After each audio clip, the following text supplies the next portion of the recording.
Mrs. Fowler. That's ours. No, I'm sorry. It's trumped. She trumped it. Darling, concentrate. Right. Oh, well done, Mrs. Fowler. At last. Charles!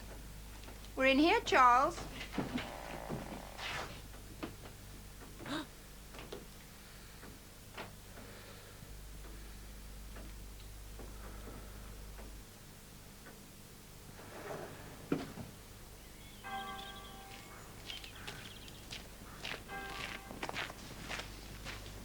Mr. Eland. What are you doing here? I just wanted to say... Haven't you done enough? I heard what happened on the glebe, and I'm sorry. They shouldn't have done that.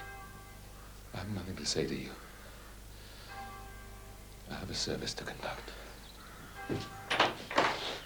Leave this place. Your presence pollutes it. And don't imagine that your deeds will go unpunished. God is not mocked.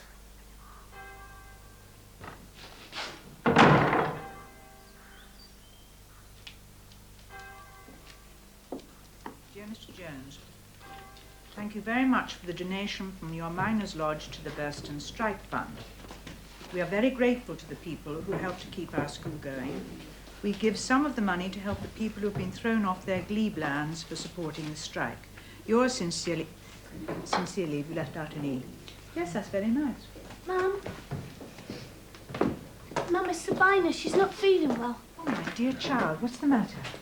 No. Have you a sore throat? Have you been coughing? No, it's hurt. I hope it's not scarlet fever. Hold this. No sign of a rash. But I'd better take her home. Go and tell Mr. Higden. And the day will come, as we read in the book of Ecclesiastes, when the keepers of the house shall tremble, and the strong men shall bow themselves, and those that look out of the windows be darkened. And fears shall be in the way, and the almond tree shall flourish, and the grasshopper shall be a burden, and desire shall fail. For man goeth to his long home, and the mourners go about the streets.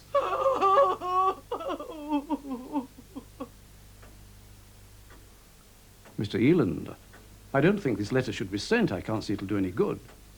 The doctor says Sabina Durbridge died of meningitis. Oh, does he? Then why did she die so quickly? Inside 2 days. I understand it's not unusual with that. Why has the funeral been arranged so quickly, and why was I, the rector of this parish, not consulted about the arrangements for the burial? Don't you find this all very strange? Burston is a very strange place these days, Mr. Eland. The church and the chapel are practically empty. And the devil is at work in this village, Mr. Starr. They're turning their faces against God. I wouldn't quite say that. The Sunday services in the strike school are very well attended, and they've begun to hold their christenings. Are you defending this? I'm only saying, the way things are, they wouldn't be likely to ask you to take the funeral. But that's exactly what they want you to think. And they're not going to get away with it. I shall demand an autopsy.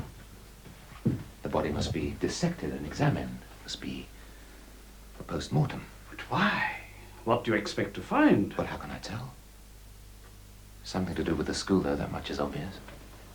Perhaps the food was contaminated. I know for a fact that a stray dog has been allowed to wander in and out. She even feeds it. Or perhaps the structure was unsound and she slipped down a ladder and broke her neck, and they're all conspiring to cover it up. Including the doctor?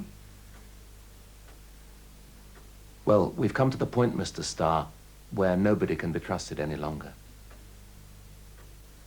Nobody.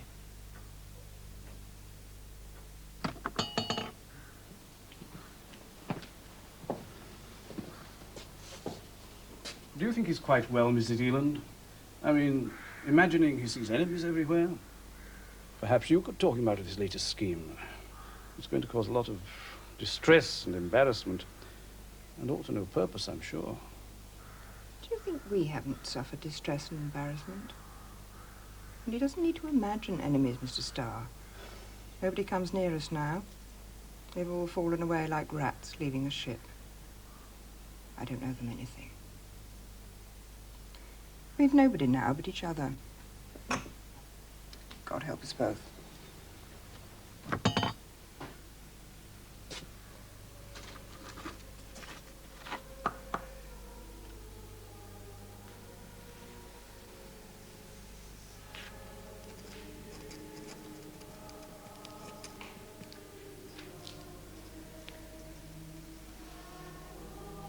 Finish with her, then.